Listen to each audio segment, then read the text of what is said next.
Ben ismimle yaşamak istedim. İsmimle anılmak istedim. Kendi ismimle. Adımla bu köyde var oldum. Adımla bu köyde var olmaya devam edeceğim. Lezzet tabii ki çok önemli. Bir de duruş çok önemlidir. Ahlaklı, işini çok sevmek, işine aşık olmak. Benim hayatım dükkanda geçiyor, o tezgahın başında geçiyor. İşini seveceksin. İşimizi sevmediğimiz müddetçe başarılı olma şansımız yok.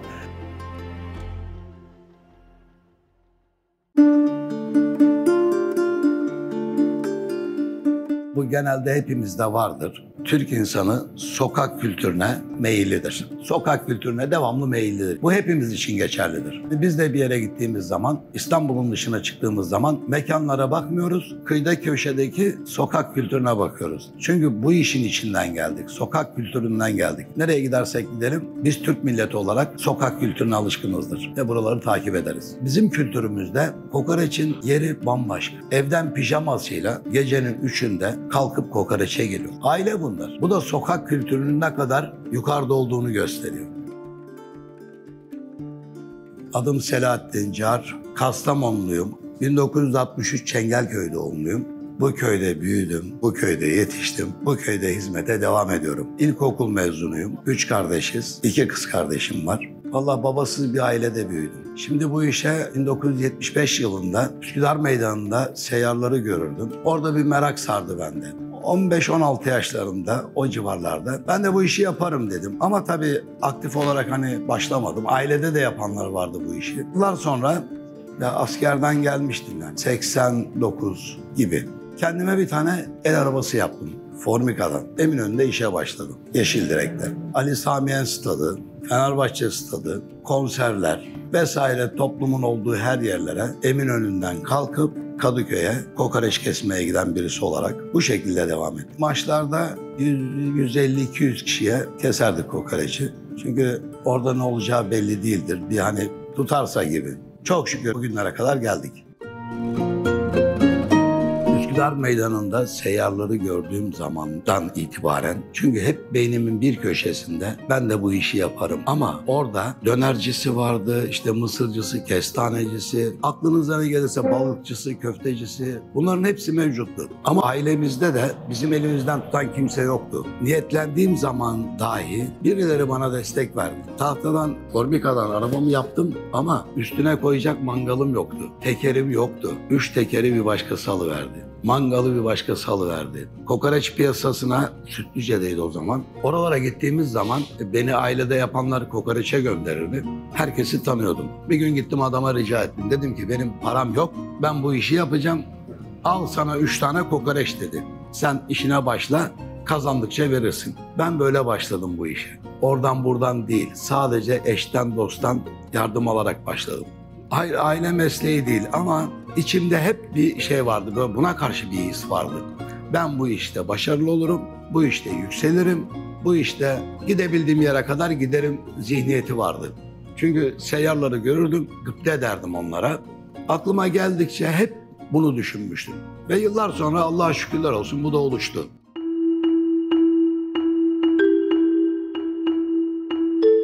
Seyyarlıktan sonra 1990 senesinde Eminönü Belediyesi'nde zabıta müdürüne söz verdim. Çünkü arabalarımızı devamlı alıyorlardı. Dedim müdürüm ben daha bu işi yapmayacağım. Seyyar işi yapmayacağım. 90 senesinde Taksim'e gittim. Orada birisinin yanında işe başladım. 95 yılına kadar Taksim'de kaldım. 95 yılında Beylerbeyi'ne geldim. Orası satıldı. Beylerbeyi'ne geldiğimde bir tane kokoreççi yok. Orada da işe başladım. 3 lira yevmiyeyle. Sonra Beylerbeyi'nde aşağı yukarı 2006'ya kadar kaldım. 95-2006, 11 yıl. Sonra bir şeyler vesile oldu. Çengelköy'e geldik. Ama Çengelköy farklılaştı. Yani buraya geldiğimizde 500 liralık dükkanlar 2 sene sonra 5.000 liraya çıktı. İyi bir şube. Her zaman hareketli yer çok önemlidir. Gecesi gündüzü olacak. Yani gelgeçi olacak. Öyle şimdiki nesile dikkat ediyorum. Dükkan açmak için dükkan açıyor. Bunu etrafımızda çok görüyoruz. Yazık günah. Yani harcadıkları emeğe de yazık, paralarına da yazık, her şeyine yazık. Nokta çok önemli. Burası da bir noktadır. Sabah 4.30-5'te giderim, gündüz 1'de 1.30'da buraya gelirim. Yani bu da yaklaşık 15 saat gibi. Yani bizlere uyku yok. Bizler işimizi seviyoruz. Çünkü işimiz olmazsa bizler de olmayız. Gece hareketlidir burası. Yani Çengelköy Süper Baba'dan sonra tamamen hareketlenmiştir. Başka şubem yok. Şubeleşmeyi düşünmüyorum. Eğer ben şubeleşirsem buradaki lezzeti bozarım. Bu benim için hiç iyi olmaz. Selahattin Usta'yı kaybederim. Şubeleşme farklı bir şey. Çok teklifler geldi. Ankara'sından geldi, İzmir'inden geldi, Antalya'sından geldi ama ben asla istemiyorum. Bu kuzudan yapılır. Kuzunun dışında mesela koyundan da yapılır. Fakat koyununki biraz sert olur. Kuzununki daha makbuldür. Bugüne kadar da temin edebildik. Yıllar önce tanıştığım et firmaları, o zamanki Sütlüce'den bahsediyorum. Şimdi bu insanlar büyüdüler. Yani firmalar büyüdü. Artık tamamen hijyenik. Eskiden bu kadar hijyenik değildi. Ama şimdi tamamen hijyeniye dönüldü. O et firmaları artı büyükbaş hayvan, artı küçükbaş hayvan kesiyor. Küçükbaş hayvanlar hijyenik olarak sarılıyor ve bize geliyor. Balıkesir'den alıyorum. Balıkesir'den geliyor ve biz burada hizmete sunuyoruz. Bağırsağın dışında benim çalıştığım sisteme göre sade gömlek yağı vardır. Bunun dışında çöz kullanılır, lumbar kullanılır, bunlar da kullanılır. Kuyruk yağı kullanılır. Fakat benim ağırlıklı lezzet tarafım tamamen gömlek yağıdır. Baharatta biber, kekiktir. Bu zaten değişmez. Ana başlıktır. Ankara farklı yiyor. İzmir farklı yiyor. Akdeniz bölgesi farklı yiyor. Herkesin bir isteği var. Yani genel anlamda baktığın zaman aslında kokoreç ince doğranır, biberi kekiği olur, domatesi biberi olmaz normalde. Çünkü ben öyle gördüm, öyle yetiştim. Egeliler gelirler, ben İzmir istiyorum. Efendim, kokoreç kokoreçtir. İzmir'de aynı, Ankara'da aynı, Aydın'da aynı, İstanbul'da aynı. Onlarınki farklı. Halka kısmında kestirirler. Sade kimyon, tuz. Aynısını İstanbul'da yiyene versen yemiyor. Onlar çünkü oradaki o kültürü orada almışlar. Buradaki İstanbul kokoreçini domatesli, biberli işte falan ince kıyım yemiyorlar. Tamamen İzmir. Ve bir de bunlar öyle bir alışmış, bir yarım, iki yarım kesmiyor bunları. 3 çeyrekten başlıyoruz, peşinden bir yarım geliyor. İnsan tıkanır yani, tıkanır. Çünkü İzmir kokoreçi farklı. Halka olarak bırakılıyor, ısırdığın zaman et gibi gelir. İstanbul'daki öyle değil, İstanbul'da doğruyorsun ince ince, küçük küçük.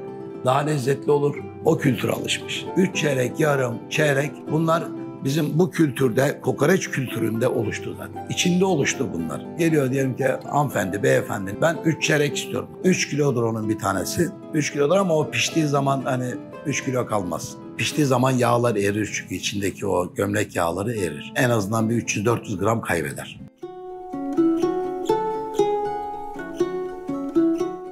Günde 200 yarım gibi bir satışımız var. Ağırlıklı ekmek arasıdır çünkü al götür. Güveçte de olur, tabakta da olur. Güveçte farklılaşır. İşte kimi çatallık ister, kimi bilmem işte domates olmasın, kimi biber olmasın. Yani hep istekler farklıdır. Bu hepimiz için aynıdır. Bizim hepimizin istekleri farklıdır. Bence evde kokoreç yapılmaz. Çünkü kokoreç odun ateşinde pişmediği müddetçe o içini yumuşama olayı mümkün değil. Evde plette mi yapacaksın, tavada mı yapacaksın? Zor iş evde. Evde olmaz. Şimdi kokoreç sıcakta ağır gelir. Hava sıcak, kokoreç sıcak, baharat hareketlendiriyor vücudu. En mantıklısı gecedir. Akşam 8'den sonra sabah 4'e kadar yolu var.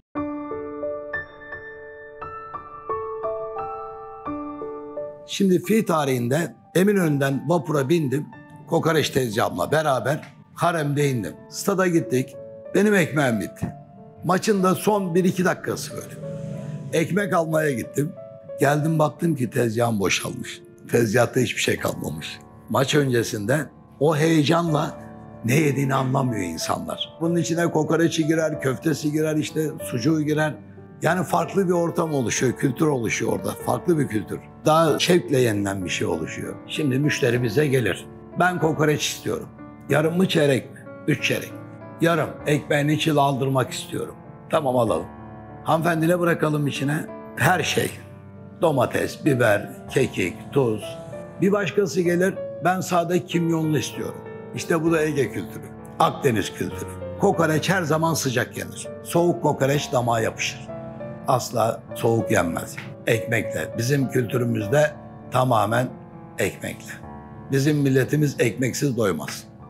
3 tane tam yiyen insana ben 4. yarımı vermem. Çünkü başka insanlar da bekliyor. Onların da hakkına girmemek lazım. Yeter kardeşim diyorum, yok diyorum.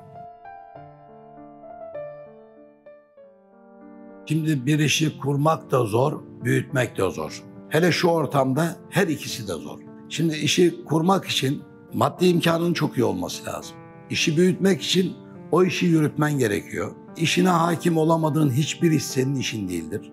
İşten anlaman gerekiyor. İşten anlamazsan o işin büyüme şansı sıfır. Ben usta alırım, garson alırım.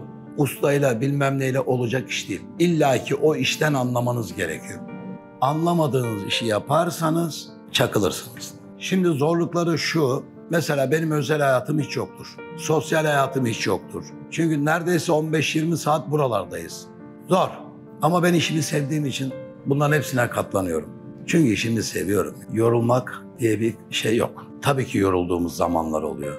Ama beşeri ilişkiler dediğimiz halkanın içinde bu yorgunluğu atıyorsun. O yorgunluk kalmıyor. Çünkü yeni insanlar, yeni ortamlar oluşuyor. Bunlar işimizin gereği bize haz veriyor. Bizi daha fazla motive ediyor. Bu sefer ne oluyor? İşimize sarılmak zorunda kalıyoruz. Seyyarlık apayrı, dükkan apayrı. Çünkü seyyarlıkta belediyenin dışında hiç kimseyle işin yok. Çünkü kiran yok, vergin yok, eleman çalıştırma derdin yok, usta derdin yok, hiçbir derdin yok. Ama dükkan kısmı farklı. Çünkü dükkan olayına girdiğimiz zaman eleman, kira, elektrik, su, sigortalar, bunların hepsi bir yekün topluyor. Bu da ne oluyor? Seni mecburen daha fazla motive ediyor. İşe sarılmak zorundasın eğer o işi seviyorsan. Sevmiyorsan zaten biter. Bakın ben 58 yaşındayım, emekliyim. Fakat 24 saat bu tezgahında durabilirim. Çünkü çok seviyorum işi. İşime aşığım. Ne diyeyim?